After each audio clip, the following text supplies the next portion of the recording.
Hey guys, welcome to the Rule Thirds podcast. My name is Max. My name is Sean. And my name is Larry. How are you guys doing today?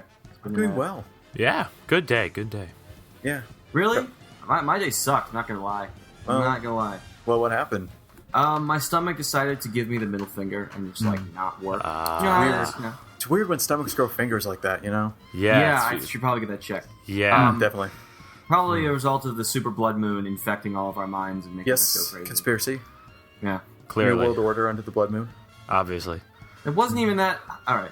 I saw it for like 2 minutes, and then some clouds came in, and it was gone, so... I didn't see it at all, unfortunately, but, Really? Yeah. Hey, look, nerd. hey, you know what? Pictures, man. Pictures. Make it a wallpaper. You'll always have it right there.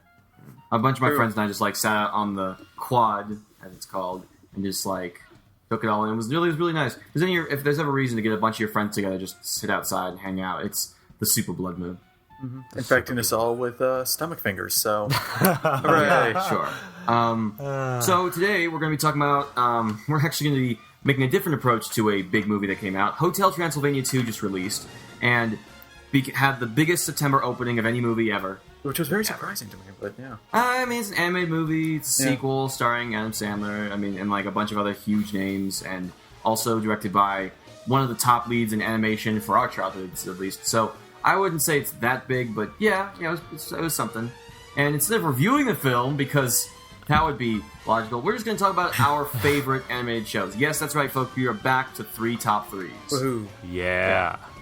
So, I actually wanted to ask you guys if you had any honorable mentions you just want to throw out there. Well, first we got to do community. We should probably do community. Oh yeah, that's right. We have a community. Wow, I haven't been on here in a while, so I forget all these things. Nice. That's just kind of a backhand Come on, response. Max. Come on. Anyway, the community it would be for the Black Mass review. Before I forget, remind everyone, Fantasy Movie League. Go on to fantasymovieleague.com. We're playing. I keep forgetting. I'll do it this week. I won again. Join the Rule Thirds League. And we are, the password is cinemattack. So there you go. Let's see. My good friend Braxton Hudson immortalized one of my quotes that I approve of last episode. He says, everyone's favorite film movie podcast, Sean Capitol 2015. I will own up to that quote because it is everyone's favorite film movie podcast. Yeah, obviously. There. Obviously. Yeah, come on, Braxton. Jeez. And then we've got Whitley. He's starting some job training, he says. He says he does deconstruct movies a lot, but he finds some more advanced analysis is a headache waiting to happen. I love that headache. I actually never get a headache, but I love overanalyzing movies. And he says, as for Black Mass, welcome to the world of the biopic. He says that the critique is many of the problems that he had with Wolf of Wall Street, which, Larry, I know you're a big fan of, so would you disagree that they have the same kind of problems? No.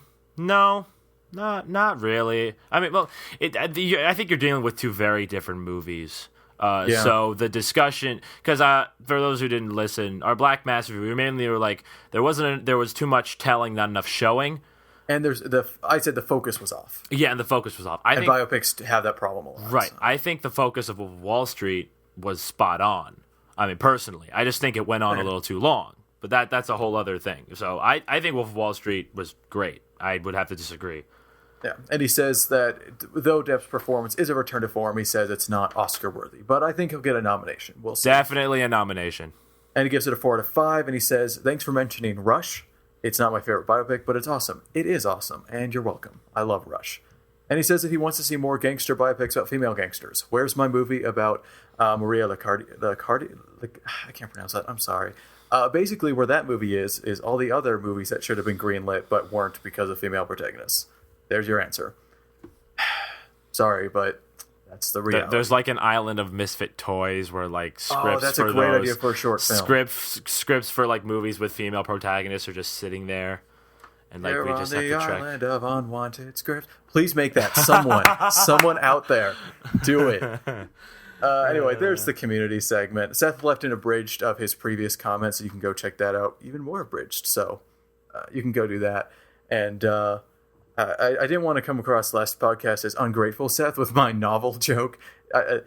We appreciate your comments, as always, but it was long, and I decided to go for it. So anyway, there's our committee segment. So Max, back to you. All right, cool. So we're going to talk about our favorite animated television show. Now, Sorry.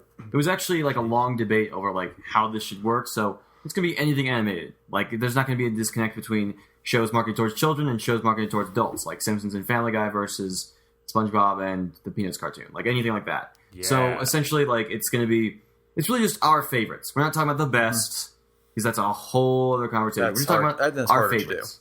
Not even like childhood favorites, just the ones that we like. I mean, I don't know about you guys, but I can still go back to all 3 of these shows and just enjoy them all the same. Yeah, here are the 3 animated shows that we have the most positive emotional response to. That's pretty much how I thought of it. Basically. Awesome. Yeah. Do you guys have any like honorable mentions just out there? Sure. I'm a fan of American Dad, Archer, Futurama's solid, Simpsons gone downhill, but a lot of the earlier stuff I really enjoyed. SpongeBob's a childhood classic, but not enough quite to make it. I'm sure I'll remember more later, but that's pretty much all I can think of right now. As far as for me, Last Airbender, because it was wonderfully made. Kids Next Door, because that's a childhood classic for me. Yeah. Love that show. Avengers Earth's Mightiest Heroes, which Really? nobody That was good? nobody talks about. It was wonderful. I loved that show. And then Disney decided to be stupid and cancel it. So And then reboot it as Avengers Assemble, right? which is an incredibly inferior show, which annoys me. But you should check that out. You can find it. It's on DVD. It might be I think it's on streaming. Netflix, too. Oh, is it on Netflix? Okay, that's cool. So please go watch it. And lastly, another underrated one that nobody really talks about, Clone High, which I really enjoy. My roommate talks about that. Yeah, Lord and Miller, before they started making these big movies, you started with this really strange but also really fun cartoon series called Clone High. I'm not going to tell you the concept behind it. I just want you to watch it if you haven't yet and just see what you think about it. It should be a fun experience for everyone. So yeah, those are my honorable mentions. Cool. You know, I should probably say Attack on Titan for the anime crowd. Oh, I Cowboy really, Bebop really too. Cowboy Bebop, that's my favorite anime. Yeah, I like one Great. anime, and that's Great Attack stuff. on Titan. So there you go. Wow, don't even like Cowboy I'll just, Bebop. That's a problem. I'll just go through like Kim Possible. It was always one of my favorites. Nice. Easily one of my favorite art styles ever. And then also Dexter's Lab and honestly like anything from the Cartoon Network block. The Cartoon Network. I was a Cartoon Network kid growing up. Absolutely, like without. Oh, and Fairly Odd Parents too. That stuff is great. Max, are you a CN kid? I guess. I mean, I would watch Cartoon Fridays every single week. Like Nice. that would be. I would even watch it when it became Fridays. Just generic, like weird block with 2 hosts that did not know what they were talking about. Like it's just. Yeah, I'm just all about the Cartoon Network and the Fairly Odd Parents. And oh wow, that's really it. Oh, and Batman Beyond. Freaking yes, that and Superman and all that stuff. Anyway, so let's get right into it. So let's go with Larry. Let's start with your number 3, Larry. My number 3. Well, Max, you just brought up the Cartoon Network block. And that's a pretty good segue for mine because this is one of my dear childhood shows for me. And I recently binged the entire series again, and it still, in my opinion, holds up. This is Foster's Home for Imaginary Friends. Oh, I was actually kind of seeing this coming. It's a one. Okay, there are so many reasons to love Foster's Home for Imaginary Friends, but the main reason I think it's just such a fun cartoon to watch is that the creativity of this show is nuts. I mean, the concept is brilliant to start off. It's a home for imaginary friends. So you could basically just create any creature you want, shove them in there, and it works. And Craig McCracken is a genius. He is the creator of Foster's Home, also the creator of Powerpuff Girls, for those of you who have seen that show. And the art style is just so colorful, and it's so detailed, and all the characters just have their own interesting quirks to them that make them all so lovable. And, occasionally episodes do lose a little bit of the comedic edge, but the episodes that hit really, really hit. It's just some of the best laughs and some of the most memorable laughs I can recall from any cartoon television show, really. I'll say Foster's was the last Cartoon Network of my era of watching the block, of just watching the channel. It was I don't know, it was a great send off for me, just to see this really clever concept actually be completely realized and used to its fullest extent. Yeah, I mean, I never saw the show, but I know of it. It was on during, when I would be kind of watching, probably SpongeBob. I'd see, an ad for it or whatever. That does not make any sense, Sean, because Foster's was on Cartoon Network. SpongeBob was on Nickelodeon. Whatever. I saw ads for it, and it is a brilliant concept. On Nickelodeon? Oh yes, it's such a sure. I think I've seen some CN ads. Basically, I didn't have cable, but we would get it for small bursts of time, and so I would have flipped through Cartoon Network, and that must have been when I saw it. But it was basically to watch SpongeBob is when what I did with the cable when I was little, and so that's why I'm associating it with SpongeBob there. But it's a very good concept, and I'm sure it's good. It seems people really like it, but I haven't seen it, so it's great. Give my 2 cents. Yeah. If you ever Foster's get the time, great stuff. Yeah, if you ever get the time, it's there's so many great childhood memories, and it's really sincere too. Absolutely, it's got a heart. Yeah, it's got a lot of very nice, sincere moments. The friendship between Blue and Mac is one of my all-time favorite cartoon duos. It's just so much fun to watch them interact. But if I might just say one more comment, it's hot in Topeka. I remember that episode. That's one of the most memorable cartoon moments I know. Is that just that time when Blue is sitting and just watching the news.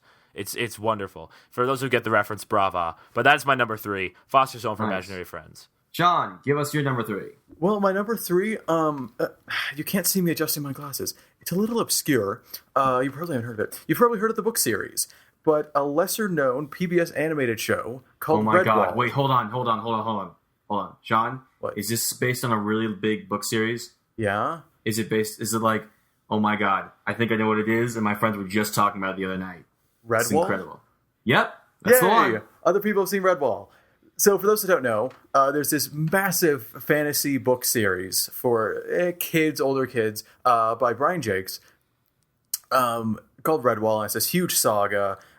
Some are connected, some aren't. It's just this sprawling world where it's all woodland creatures. And so it's mice, it's hares, it's otters. And then the bad guys are the rats, the stoats, the weasels. There's some owls, and they're like pretty much the monsters of the world. They're massive, they kill everyone. It's this really creative world.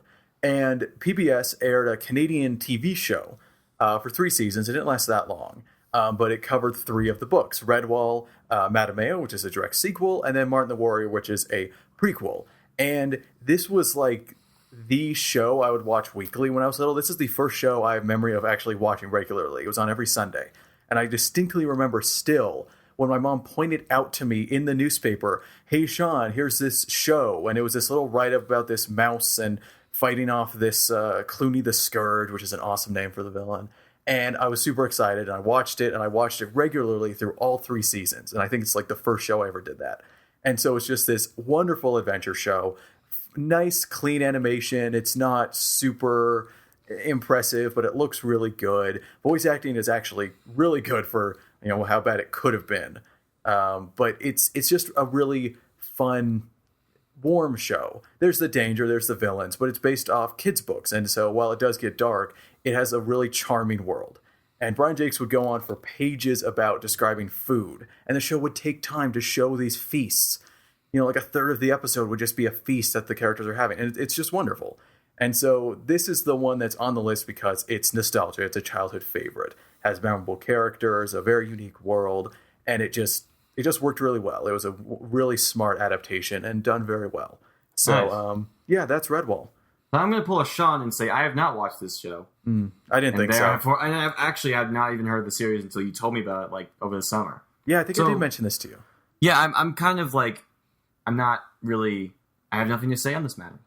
I not only have I never heard of this show, I have never heard of this book series. Man, you guys! It's a huge book series. Is actually. It really? It's like I've never 23 heard books. Of it. Yeah, and they span a lot. Millennia. Like the earliest book, Lord Brocktree, and the latest, which is the Rogue Crew, are just ridiculously far apart. And you can trace history.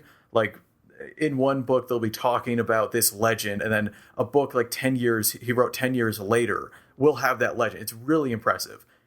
It sounds fascinating from what I hear. Yeah, so definitely check it out. It used to be on Netflix. It's now gone. Oh, I think it's only on Amazon Prime, so if you have Amazon Prime, all right, I got Amazon stream Prime. it. If I'm not mistaken, it's on Amazon Prime. So go check it out. It's no one really knows about it seems, but it's a very good show. Very good show. All right, cool. So my number 3 is actually something that I so respect so much, and it's the culmination of a lot of hard work, and maybe in in the age of movie making that we're in right now, maybe it's not too much of a surprise that you'd see this on a list like this, especially from somebody so engrossed in this world. But I'm going to go with it. I'm going to say Justice League as my number 3. And that includes Justice League Unlimited, which was like just a title change and not actually it's the same show. It's basically the same show. Justice League is a show that was never afraid to take its audience seriously. It was always about something like how its dialogue was portrayed, how its action was. It was never like... Maybe Unlimited was a little bit more like this, but the original 2 seasons were so very focused on telling legitimately great stories that anybody could enjoy. I binged through it a few years ago, and I was so surprised that, honestly, like, it was so just like... I could have, like, this series could have been made for, like, college students, and kids would still love it. And, like, it's, it has has incredible art, fantastic voice acting that is actually kind of famous because they had the voice actors actually all in the same place recording at the same time so they could get the most authentic reactions. Yeah. More shows should do that. Yeah, seriously. Yeah, that's really. kind It kind of makes all the other shows look not as like authentic. Yeah, that sounds like the best way to get the real reactions going. It's like the best table read ever. So, like, and effectively, like, we have great villains and we have storylines that like are actually like serious. Like, one of the episodes involves these, like, a lot of the heroes go into this alternate universe where they find the Justice Society, if I'm not mistaken. And it's, like, really sad because then you find out that they're all dead. Like, they're all dead already. And, like, this is, like, just kind of somebody living in the past. And, like, it's a very tragic story. Like, I could go into details, but basically all of it is, like, incredibly, maybe, I don't know if ambitious is the right word, but most certainly, like, top-tier stuff. The culmination of Batman, Superman, Batman Beyond, and etc. basically led to this unbelievably awesome show that I think is still available for streaming on Netflix. And it is. It's on Amazon Prime, too. And I think. The greatest opening of any television show. Okay, we're going to talk. No, we're not going to talk about the show. I don't care sorry. what you Look, think. Max, here's our talk. I don't care what you think. This show, here's the thing. I've started the show. I've seen like 6 episodes just at the very beginning. And it's okay. It's obviously right at the beginning. Like, I see some really good stuff there, but it's a little clumsy, a little awkward at spots. So I get that it's going to get better. So it has promise. I would say it starts off strong from the beginning. That's the thing with all of my picks, is that they all start off really strong and they end strong. Then I would disagree, because I don't think this is a very strong opening. It's fine. I was enjoying myself, but anyway, what I will say is that the opening is really did not age well at all.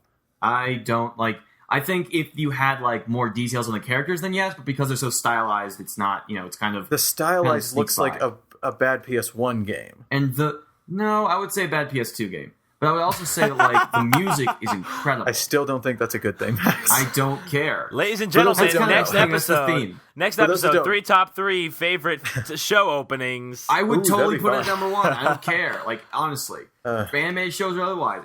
It's like, whenever I would watch it and hear it, it would be like, this is something you have to sit down and watch. This demanded your attention. Yeah, the theme song This is something important that you should be watching right now. Yeah, the theme has weight. It's good, but it's just outdated. It's okay for it to not age well, because it jumped into CGI. Well, but it's still great. Okay. Aha. And Nice job, man. It's like saying like a chocolate sundae may not always be like great after it melts a bit, but it still tastes delicious.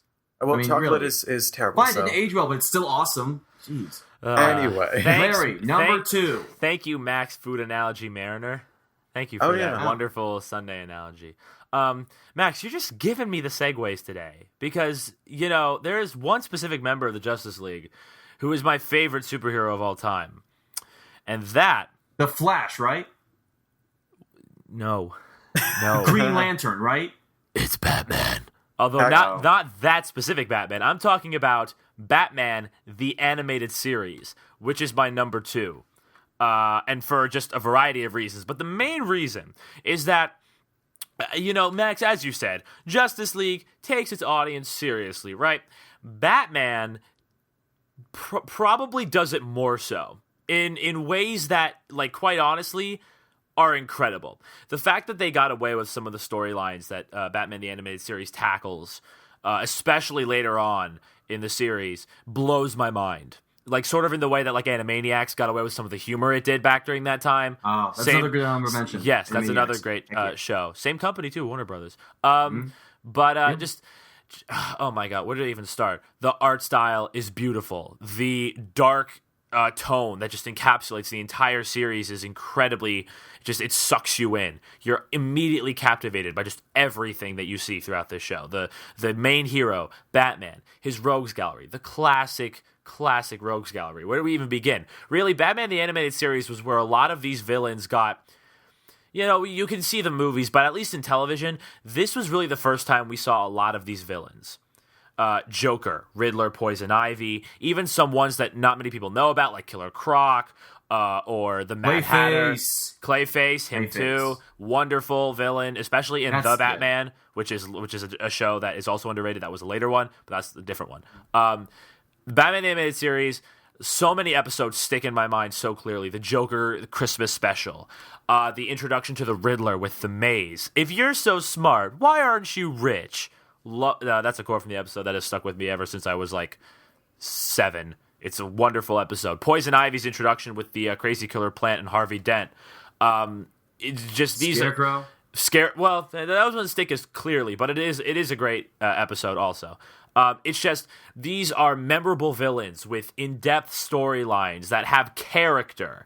Their identities are not just there because they need to have an identity. They're characters that get formed along with Batman. I'll say this, Larry. I'll say this. Like, people always talk about how great the Batman villains are established in the animated series, but nobody ever talks about how great the Batman is himself. Yes, he's actually exactly. human. He's not like, I can do everything and more. He's actually like, he stumbles and he falls and he's like, he learns from it. He actually develops more so than most of the movies I've seen. Yeah, and especially when Robin becomes starts to become a much bigger character, and their dynamic continues to develop. It's just such a. This is, in my opinion, Batman the Animated Series is and forever will be the quintessential Batman show. It also features the best Joker and the best Batman. So far, well, best Joker. Sorry, Mark Hamill takes it. Sorry, yes, I will give you that. Best Batman is debatable. We can discuss that further. No, Kevin Conroy. No. But we also have to consider the other Batman shows, like Batman Beyond, which also has a fantastic Batman. Also, okay. Batman. Fine, the best Bruce Wayne Batman. Fine, the best Bruce Wayne, definitely. It's just like I love Sean, wait, you haven't. You barely said anything. You like Batman. Why don't you talk about this? I've never seen the show. Really? It's on Amazon Prime. It's on Prime. Yeah. I don't have Prime. Oh, you don't have Prime? I'm 98% of people that have streaming. I don't have Prime. well. Sorry. Netflix is the bigger one. It's a safer bet. It is definitely the bigger one. I will give you that. But actually, I have a fun fact. Did you know the Batman the Animated Series was by Warner Brothers, but it actually debuted on Fox? Huh. Yeah, it's weird. It was on Fox weeknights. Actually, it was like you could see an episode every weeknight. It was really cool. Now we know. Also, another interesting fact, the introduction sequence to Batman the Animated Series was actually what their pitch was. Yeah, I remember watching the pitch, yeah. And it's a wonderful pitch, and it's a wonderful introduction with one of the best, like, standing on a rooftop, rain, thunder crackle kind of openings you could have ever asked for. Yeah. Theme song is also, it's the best rendition of the Batman theme, without question. Even Tim Burton, with his orchestral stylings, I still prefer the cartoon version. It's just, but most importantly, this show formed my love of Batman. It is what introduced me to this wonderful character in this wonderful world, and it didn't do so in a childish way. Like The Brave and the Bold did, which is another later Batman show. Though I do like that show. Brave and Bold is so cool. I do like that show, but it is a lot more childish than, say, the animated series, which is far more dark. But even as a kid, I still loved watching Batman the Animated Series. I felt like I knew these characters and that I was a part of the world. And there aren't many other shows that really can recreate that feeling. So that is why Batman the Animated Series is number 2.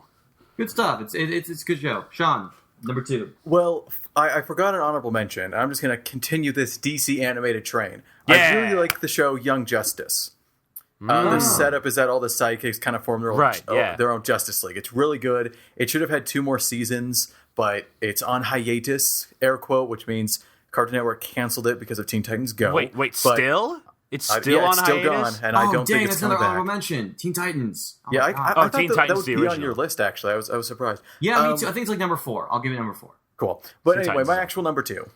I'm going to go down to my number 2 and meet some friends of mine. is South Park. Oh. What? Why did you preface this with Young Justice? That was the DC train. I know, but it was just so staggering. Young Justice. Sorry, South Park. I liked Young Justice and I like South Park. Yeah, okay, I'll give it to you, man. To each his own. You know what I mean? So to understand how much I like South Park, it's less that I like South Park, and it's more that I love just so many episodes. That sound, I'm holding in front of me a note card that I filled with episodes that I wanted to list right now for you.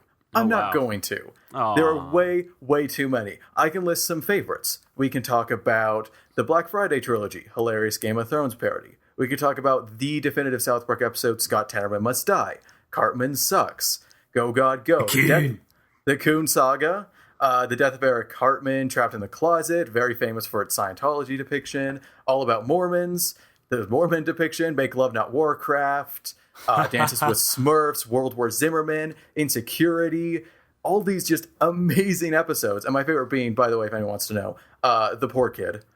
Go look up The Poor Kid, it's my favorite episode. Second place might be Broadway Brodown. You should go check that out too. But what's so great about South Park is that it is made in those 7 days between episodes are aired.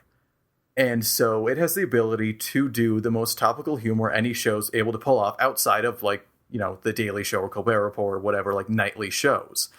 And so it takes advantage of this, and it has this amazing feeling of train of thought, where the episode will start with an issue, and it will just run with it. The best case is probably World War Zimmerman.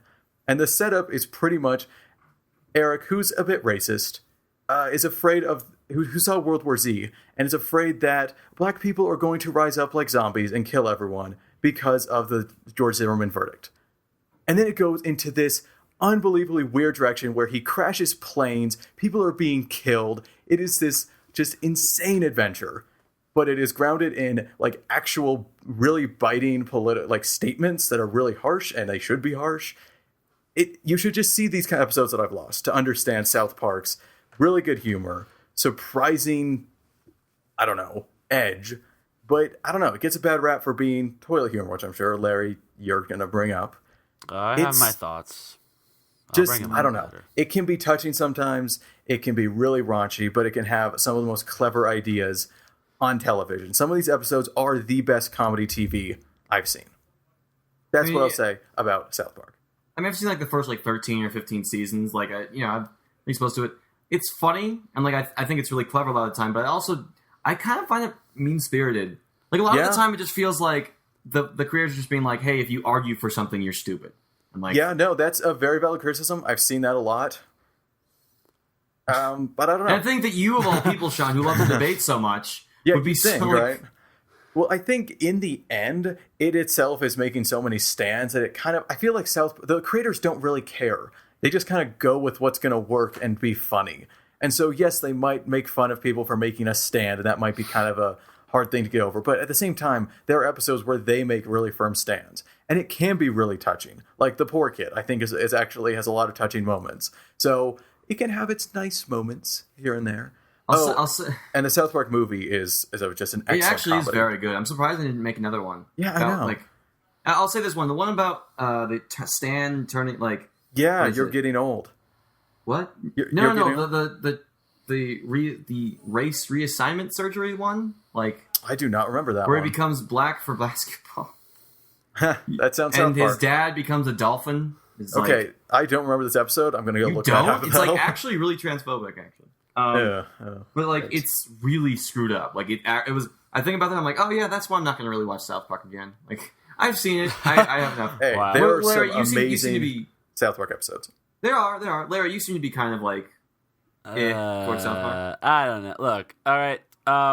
Just what I'm going to give you a list, Larry. Insecurity is really smart humor. Watch Insecurity. Okay. Well, look. Okay. If I have to take a stance, I don't hate South Park by any stretch of the imagination. I've sat through a couple episodes. I've had a couple of good laughs. And I will say that yes, I have seen more than I'd like to admit episodes that grammatically doesn't make sense, but I'm going to keep going. Where there is some legitimately good-hearted messages good stances and just good statements about not only politics but just life in general. Some very interesting philosophies.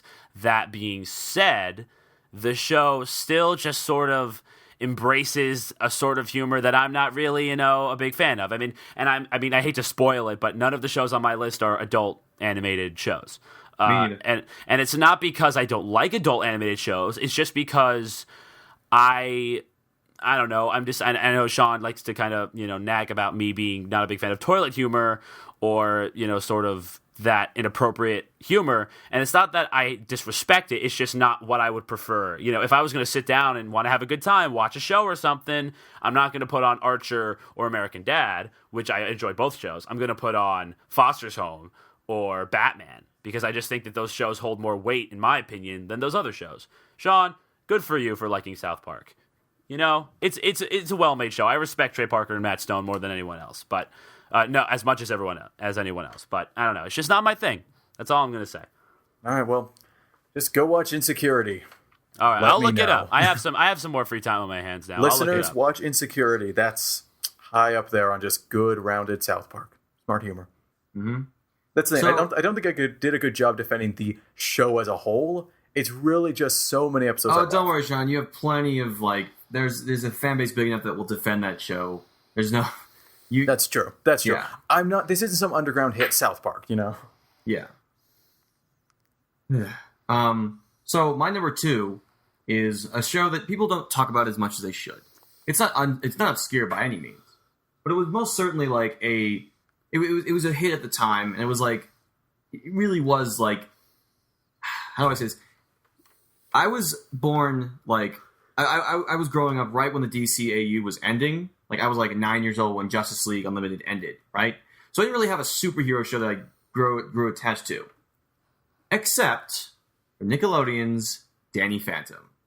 And Seth, if you're out there, you knew this was coming. So, have you guys watched Danny Phantom? I'm curious. Nope. Absolutely. Okay, yeah. Well, I'm glad one of us has their heads on straight. It's a recurring theme. I'm sitting here having no idea what the shows you're talking about. I grew up as a Nickelodeon kid, man, before I became a Cartoon Network kid, so I know of all those shows. I was kind of the opposite. So Danny Phantom, the reason why it's so good is that not only is it a really good cartoon, I've been thinking about this a lot lately. What defines a cartoon versus an animated show? I would say Danny Phantom is most certainly the combination of the two. Justice League is a great animated show. Danny Phantom is a great cartoon. Now, technically, there's no difference between the two terms, but you guys know what I mean, right? Yeah, I got you. Yeah. Danny Phantom is such a unique, interesting concept that I'm so surprised has not been done already. It's like Danny Phantom's my Ghostbusters. All those people getting crazy about Ghostbusters, that's Danny Phantom. Oh my god, it is kind of Ghostbusters.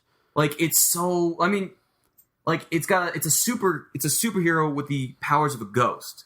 That stuff writes itself. We have a great list of we have a great cast of great villains, ranging from Vlad and his whole thing to the Box Ghost, which will always hold a special place in my heart. The Box Ghost. Yeah. Good times. And it's weird because I'm not a fan of the whole Monster of the Week thing at all, even though Danny Phantom encompasses that.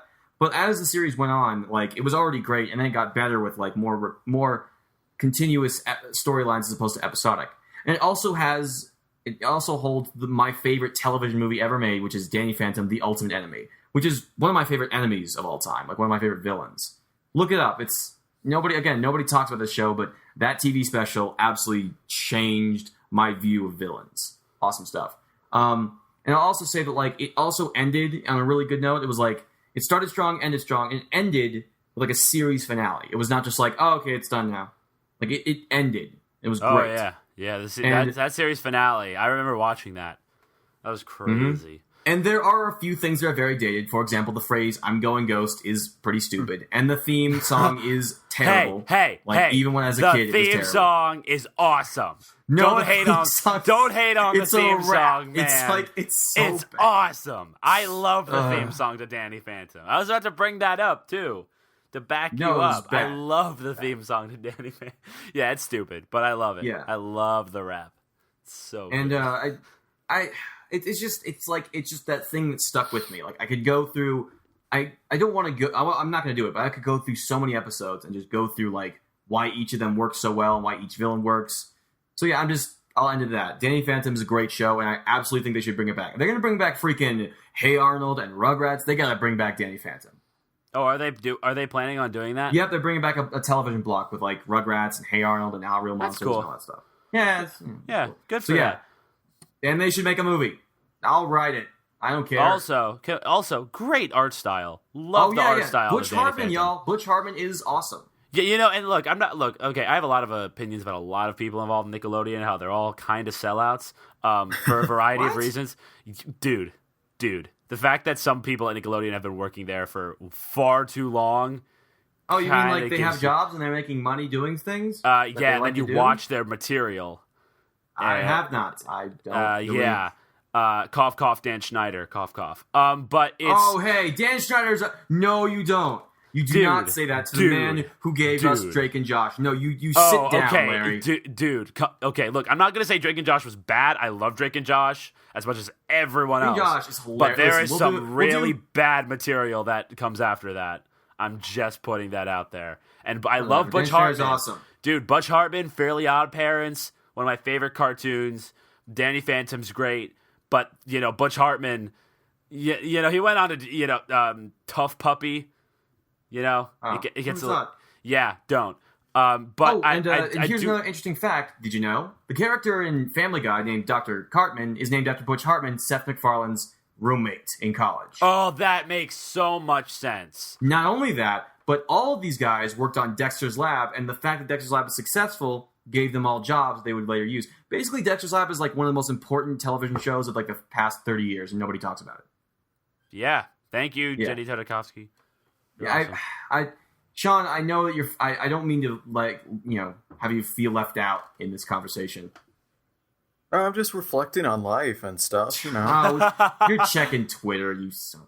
No, I'm not. Actually, no. I am actually fiddling with my grape soda pin I got from Disney World from Up, and it's the best pin ever. Oh, that's nice. I was there. That's you nice. were so happy when you saw that. I know, it's so great. That's what I'm doing. So yeah, I would say, Sean, check out Danny Phantom. It's a great show, like great stuff. I will be waiting for the major motion picture release from Seth Campbell. Yeah, no, honestly. I will do it. Seth, you can sit down. I'm going to do that. You can co-write. Ooh, starring Tom. Who's the new Spider-Man? Holland. Yeah, Tom Holland as Danny Phantom. I'd be down for that. I'd be down for that. We have to see him as Spider-Man first before I make any judgments. Yeah. All right, Larry, it's time to get to the big ones. Number one, Larry, what is your favorite animated show of all time? Are you ready, kids? Yeah, wow. I'm surprised. I'm shocked. Okay, now look. Let's be very clear. I'm kind of cheating a little bit because I think at least me and Max agree. I know Max and I agree. I don't know if Sean, you've invested some time. New SpongeBob is not good. It should. I've seen some new stuff. I have never agreed to that, Larry. Oh, I have never okay. Then maybe it was me and SpongeBob Sean and I that agreed, and you and Max, you well, did. I mean, I haven't seen I've that never much, seen it, but... therefore I have no opinion of it. Okay, well, I have, and it's not good. It's kind of disgusting in like a gross way, like not like disgusting and surreal in like an interesting way. It's just Patrick kind of get like a Cthulhu face or something. Yeah, it's really weird. It's like surreal for all the wrong reasons. And I have a lot of opinions about surrealism. But hey, to be fair, old SpongeBob was also really weird. Okay, yes, but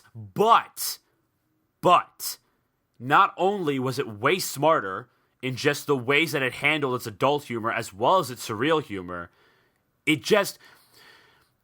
Okay, there's something about old SpongeBob. It's not just the adult humor, which that's certainly a part of it. And it's not only just the beautiful oil painting animation, which just is so... It's gone. It is gone. That style of animation you will never see. Ever. Especially nowadays. Every show looks the same, basically, as far as animation goes. As far as I see it. Looking back on old SpongeBob, which was all oil paintings and, like, just way more... like just colorful in a sense. I don't know. It's hard to describe it like that, but it's just there's a different feel. You never can get that recaptured in a show like Adventure Time or Steven Universe or something like that, where it's a little less. It's more animated, I guess, which is duh. But you guys get it. Keep going. Like right. You're kind of going in circles here. Here's my main point. SpongeBob just has this eternal aspect to it. I have made friends over simply yelling at a SpongeBob quote without any context, and suddenly Oh, yeah, somebody me too, across, me too. like literally, you'll just one day you'll just go like, "Where's I got it. the Let's get leak?" Nick. Yeah, like, "Where's the leak, ma'am?" And somebody across the room will go, "Finland!" You know, like, it's okay, even kids who did not grow up maybe in my generation still respect SpongeBob. Even people like my parents' age who are far older and were watching me watch SpongeBob. There's something about it that they don't want to admit it, but it was funny. It was funny, and it was smart, and like the character, nobody even really stops to think about the character of SpongeBob. It's just a wonderful character. Like, you know, I love characters that have a lot of intense depth behind them, and like have these crazy little, you know, character arcs that you can just go into. But sometimes it's nice to just have a character who loves life, who like gets a high. Yeah, you know what? I totally agree. And that's life. why I like Captain America and Superman so much. They're just like they're not tormented. They're just like doing good things. You know? Yeah, exactly. Yeah. Okay, Max Landis, one of my favorite screenwriters, makes a great point about Superman, which you just brought up. That the real reason why he's interesting is that he just does good things, not because he was forced to because of some backstory. He does good things because he thinks he should be doing good things. He has a moral stance. And that's sort of like what SpongeBob is like. SpongeBob there's no cynicism most of the time anyway. There's no dark, brooding stories. And I know I was just talking about Batman the Animated Series, but it's like SpongeBob, there's just this wonderful innocence about SpongeBob that despite the adult humor. I'm talking about the character, not the show. Just that you can't it's hard for me to really find anywhere else. He's an anomaly. He really is. Yeah. He's like an adult that's like also a kid. It's like, I don't know. I know, and the movie. Okay, Larry, but like, tell us like, why do you love the show so much? Like, you love the character, but like, why? Well, like, I mean, the character is a big part of the show. The character is what keeps that show together.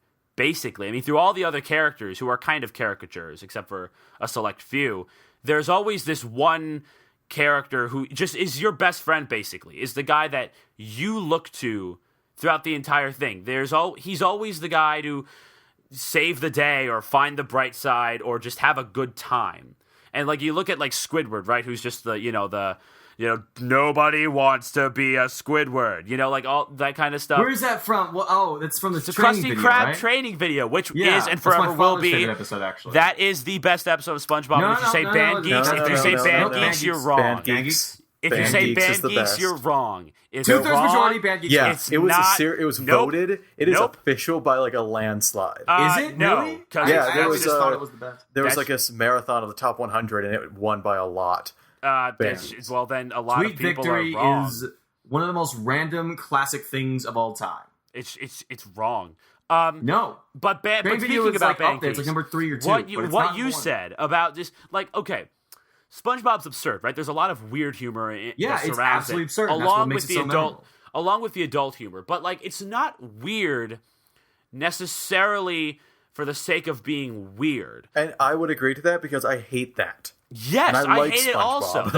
There are so many shows nowadays, and I hate to say it, like, I'm an old guy, but like even now as I'm growing older, I just see so many of these shows that are just surreal and weird just for the sake of it. Just to be like is one of the most influential television shows of the past like 40 years. I know, but like the thing about the absurd and surreal humor in SpongeBob is that they go full force with it and they embrace it absolutely. And it's not like disgusting humor. Like it's not humor you wouldn't necessarily look at because Bikini Bottom's an absurd world. Like the entire world is just this strange like it's named after like the place where it would Yeah, it's like it's this strange collection of undersea concepts, yet also non-undersea concepts that just sort of when they point out the fact that they make a fire underwater. Yeah, exactly.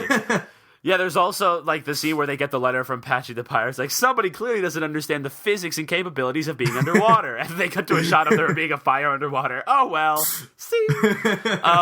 And really, when you get down to it, it's those moments. It's the moments that are just the timing, the comedic timing of so many classic lines, so many amazing, just comedic moments, not just lines, just montages. The Opposite Day montage, the Chocolate with Nuts montage, Band Geeks, the entirety of the Krusty Krab training video, just as a whole, they will never leave. They will never leave. And Foster's Home is memorable. Batman the Animated Series is memorable. SpongeBob is just this whole new level. It's reached a new plane. You convinced me. That's why I love it too. It's number one for me. Mm-hmm. John, what is your number one? Well, my number one animated show was my number one show for, a really long time, up until 2014. Because there was a very specific episode of another show that took its place. It was a big deal for me to pass the crown on, so to speak. My favorite animated show of all time, second favorite show of all time, is of course Avatar: The Last Airbender. Yeah, nice. Didn't see this coming. Yeah, I know. I'm just like this box of surprises today. Basically, what Avatar: The Last Airbender is to me is it kind of at the end of the day, whenever I'm doing, I don't know, story stuff, thinking of stories or twists and turns, which is a lot, I realize that most of it comes back to Avatar: The Last Airbender. I can probably say that Avatar: The Last Airbender taught me more storytelling than any other show or movie or class or anything like that. This is such a well thought out, well executed, just unbelievably effective narrative. Just in of itself, at its base level, this works. That's not even getting to the animation, which is just beautiful, though a little rough at the beginning. Not even getting to the unique characters, which there are many. Not even getting to the fact that the show got dark, was not afraid to do it. The protagonist is killed after the second season. They're brought back, but it's dark. There's betrayal, there's literal insanity. This is a show that wasn't afraid. I'm not even getting to that. I'm just talking on the fundamental story crafting. This might be the best show I've seen. And I don't know what else to say. Like, I assume both of you have seen it. I mean, Larry, you said it was on premiere night. Like, I was there. Yeah. It's just incredible. But I wasn't a huge fan. Oh, Max, get out of my face. Oh, come on, Max. Come on. I'm not going to impose it on anybody else. I just, it just didn't, grab me. I mean, I'll watch it again. Also, I'm actually really picky about art styles. This is not something I'm proud of. But, if a show doesn't have an art style I'm totally behind, it's going to take a lot to get me behind it. You don't like the art style of The Last Airbender? Not really. I think it could be done better. What? No, it's beautiful. There's so many beautiful shots in The Last Airbender. Sometimes, it's a little, facial expressions look a little weird. Anyway, to get us back to it. This show also holds the title of my favorite episode of television, which is The Crossroads of Destiny, being the season 2 finale. And it has some of my favorite moments in television, like the climactic Agni Kai in the show's finale. I don't want to spoil who's doing the Agni Kaiing, but you know what I'm talking about, Larry. Oh, yeah. It has just, I don't know, it's just amazing. And I feel like all the stuff I'll do in my hopeful story-related career, I'll probably owe all to Avatar: The Last Airbender. Yeah. And I love it. And Nickelodeon, if you're listening, you idiots, release it on Blu-ray. Please. Please release it on Blu-ray. I will buy it. Why is that not a thing already? Right now. Hey, Cartoon Network, Teen Titans, could you put that on Blu-ray, please? Thank you. All right, thank you very much. So here's a funny story. In October, next month, they're coming out with Avatar: The Complete Series. Nice and cheap, all 3 seasons, only DVD. Why?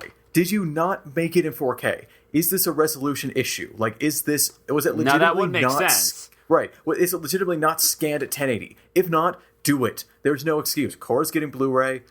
Give me Avatar. Well, Korra was animated in HD, right? Well, I think so was this before it was compressed for television. It's got to be 2004. This is before HD stuff. They could remaster, please. It would take a while, but I think they could. I think they definitely could. Anyway, Avatar: Last Airbender, second best show, best animated. It is what I owe all my story knowledge to, most likely. Yeah, Last Airbender is definitely in my top 10. It's possibly in my top 5, although I'd have to really think about it, just as far as favorite. And it's definitely one of the best. And it has one of my favorite lines of all time, which one character says, "My first girlfriend turned into the moon." The other says, "That's rough, buddy." It's just brilliant. Oh, man, I remember that, actually, that episode vividly. Boiling Rock, great episode. And what's amazing about, The Last Airbender is that like even shows that, I mean, like there's obviously a continuous narrative through line throughout the seasons, which is great. But even shows that don't necessarily have really a proper place in that through line, or they do have a proper place, they just don't really move the story along, are still like great. Like the episode where they see the play about each Emperor other. Island Players is considered one of the best, and all that episode is the characters go to a play of their journeys, and it's basically just a satire of itself. They just make fun of their own characters and their own weird story decisions. Like, they can't show a character dying, and so earlier in the series, they kind of just, it's, you know, have the characters run off, and it's hinted really strongly he dies. And in the play, they say, so did he die? You know, it's really unclear. It's really good inside jokes like behind that. Yeah. It's wonderful, like, meta, yes, you know. Max, watch the show just to get to that episode, because it is so meta. You couldn't even handle it. All right. Yeah, all right. like, honestly, that is one of the most well-integrated meta humor episodes, really, in any cartoon I've ever seen. For sure. And it's probably one of my favorite episodes just because of it's so You funny. fan benders drive me It's crazy. so Oh, that's a funny. great term. I've never heard that term. Fan I benders? just made it up. I love Fan it. benders, Let's yeah. use that. Fan bender. Okay. Yeah, just like the characters, great. The story. Okay, there's only one part of the story I didn't really like, and that was like the weird, like, character death come back to life. I don't know. It was a little weird at the for end of me. season 2? Yeah. Yeah, it felt a little weird. It wasn't necessarily like bad, but like it was just something. It felt like they wanted to go farther, but then they just like, But, oh wait, no, we got to pull it back. The pull it back. build up to that moment, Oh yeah, the where build up was Aang great. goes into the Avatar state, he gives up some important people in his life. Won't spoil. Gets the Avatar state. The build up to this fury he's about to unleash, and just to have it was an amazing moment. Just the moment that it stops and the dread that follows as he falls to the ground. It's the best moment in television, honestly. If I would name it that. I love Okay, it. guys, we got more. other things to do. Hey Max, don't spoil our fun. All right, we Well, love I've Last been letting Airbender. you guys go No, for we like have 8 been talking minutes. a while. Come on. We've been talking a while. Psh, whatever. Max, Fine, okay. what is your Harshing our favorite show? mellow. Animated show. Well, Sean, I'm actually going to have to go with you on this one because this one was actually also, it's probably still my favorite show. Probably. Now, I talked about Danny Phantom. I know mentioned how this. it was like I know that it. was my Ghostbusters / like Batman animated series. But before Danny Phantom, I there know was this. there was another show about heroes, and it has influenced so much of how I view so many things about television and storytelling.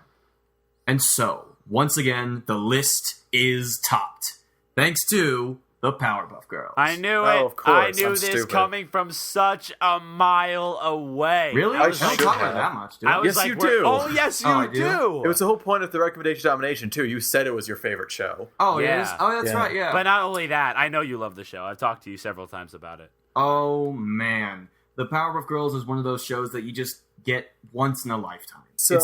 So Max, as someone who was stupid when it was around as a little kid, I'm like, oh, Powerpuff Girls is for girls.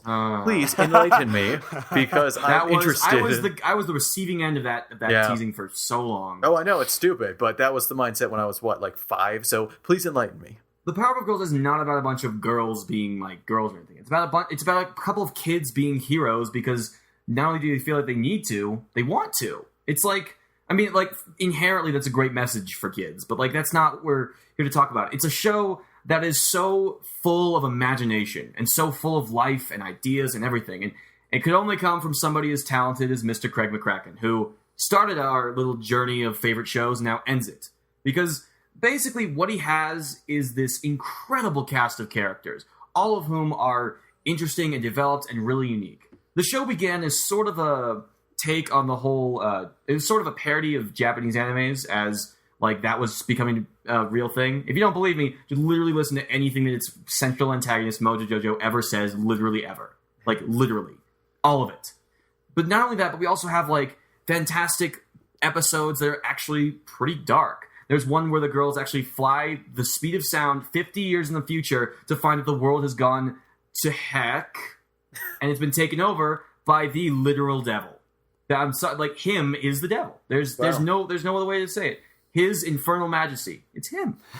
Yeah. Like, not only that, but we also have a beautiful art style. That was like, see, this is this is probably like where I get a lot of my like ideas about like my pickiness about art styles. That Powerpuff Girls is pretty much the top. Like it's so beautiful and gorgeous and incredibly animated, and like not only that, its action is incredible. Like it's really good action. Like how many animated shows can you think of where the action is actually like something that stands out? Avatar: Last Airbender. Yeah, Okay. kinda. Come on, All right, they sit had back down, extensive martial arts research to develop every bending style. They did their homework. Basically. Yeah. Okay, fine. But, like, the showcase of powers, and a lot of its commentary on, like, other heroes and why the Powerpuff Girls are so special. Like, there's a lot of, like, there's a theme behind a lot of episodes. And one of its true miracles is the fact that when its creator, Craig McCracken, left, it still was good. It was really good. That is rare. And it That was is beautiful, very rare. and it was, like, so, like, one of a kind. He did return to direct the 10th anniversary special, The Powerpuff Girls Rule, which is, I think, actually the best episode. Like, it's hilarious and actually a very good send-off. Mojo Jojo singing Everybody Wants to Rule the World is a classic. And, Mojo Jojo. of course, I cannot forget to mention, it actually had an incredible movie. It was, like, seriously, do you guys watch that movie? No? Nope. No? I watched that movie the day it came out, and it's amazing. It is amazing. It's, like, it's dark. Like, and not the kind of, like, kiddie kind of dark. It was like, oh, that's where this all came from. It's really sad. Let's see. Like, that's, you know, and the music is also great. I love drum and bass because of this show. And the three characters are so interesting. How they interact with each other and everything. Like, just, the show has so many iconic moments. I could do a top 30 greatest episode. A top 50, for God's sake. Like, I could just go on and on. But I'll just say, like, Powerpuff Girls is my number one animated show, and perhaps my number one favorite show. There's just nothing like it. And ironically, it is kind of the culmination of everything that is so right about animation. So you guys like that show or what? I haven't seen it. Again, sorry. I've It's seen, on Netflix, Sean. You have no excuse. So is like a bajillion other shows I I'm don't watching. care. Just go watch. Okay, Larry, you like it? I like it. I mean, I've seen a not a large majority, but I've seen enough episodes to sort of have a good idea of, you know, what it's about, what it's like. I do enjoy it. I think the art style it's good. It's a little simplistic. As far it's like it's you know how I was mentioning how in my opinion a lot of cartoons nowadays kind of look the same. Oh, no. I know its style. That's a unique style. Well, I'm not saying okay. The girls We are could so go- adorable. It's like, Yeah, we could go into like the specifics of how art works, but I'm just talking about like just the colorization of it, especially when you like compress it to television. It's meant to be watched in like the highest quality possible because like some of the colors kind of dull when they're on television, but that's just television. See, But the I thing mean, is, like, again, like, it went from hand-drawn to computer, like, sort of, like, Right. computer kind of stuff, like, in, like, 2003 or 2004, right when the movie came out. So, like, it got a little bit better, kind of. yeah, like the same happened with SpongeBob, as I mentioned with the oil. I will always have a personal preference for hand drawn, just because there's like this artistic quality about it that you just you don't get with like digital animation. And I see what you're saying about Powerpuff Girls. I just don't. The art style is not like, in my opinion, I wouldn't like. It's not like, oh my god, it's the most beautiful thing. But like, it's good. It fits the style of the show perfectly. In that sense. Again, and just talk to me about any villain that is as interesting. Mojo and as... Jojo is Oh, yeah, no, I'm so talking about great. him, but Mojo is also in there. Well, him is fun, but I love Mojo Jojo. Oh, he's the best. He's so so funny. good. So funny. He's basically Yeah. a comic relief. Yeah, basically. and like it's even when he really isn't supposed to be, which is like which might not be a compliment in a sense, but he's so funny. He's so funny. Okay, so I will also say that unlike your top picks, unlike I think any other one on here, my number one show is being rebooted. Yeah. Now it looks good. I haven't seen Swear to God. anything. I haven't Cartoon- seen if you're anything out there, about the Cartoon reboot. Network, I swear to God, I will. If you fail me, if you fail the fans of who watch this show, I will go to your place and I will cry in front of you. I'll do it. I'll do it, and I will there's not a- stop. Hey, he for ain't at least joking, 20 man. minutes. He ain't He's joking. serious. He will cry, and it will be terrible. And hey, I actually know where Cartoon Network is. It's in Burbank. I can get you there, It's on Max. Bourbon? Oh, I thought it was in Atlanta, Georgia. Well, okay. They have a office in Burbank. I know because I saw the Nickelodeon studios, and then you look up, and the great big skyscraper towering over it is Cartoon Network. Are you serious? Oh my God, that's great. That's funny. And I kid you not, I did tell I did yell at Nickelodeon to put Avatar on Blu-ray as I drove by. That was fun. Nice. Nice. Here's the deal, Max. I did see it is on Netflix. How about I start watching Powerpuff Girls if you give Avatar: Last Airbender a chance? Yeah, I think it's on Amazon Prime, so that would be your way of seeing it. Cool, yeah. Sounds good to me. All right, so I think that's it. I think we just passed the hour mark, so I think we're going to get out of here because that was fun. Tell us, obviously, your question is, what is your favorite animated show? And your top three. You know, we all got to be top threes here. So I think we're all good, guys. Am I missing anything? No, that's good. Next up, we are doing The Martian. Oh yes, The so Martian. Exciting stuff Which is possibly going to be one of the best films that the year will have to offer. We will see. I've heard. Good buzz. So yeah, Scott, hit or miss. Hopefully it's a hit. We'll have to see. Yeah, hopefully. All right, guys. But until then, hear us later. We're not doing our names? Oh, wow. That's right. Yeah. My name is Max. My name is Sean. And my name is Larry. Okay, now you'll hear us later. I mean, they do technically hear us later after you said that. Like, Yeah, they hear us now, but they'll hear us later. Yes, they will.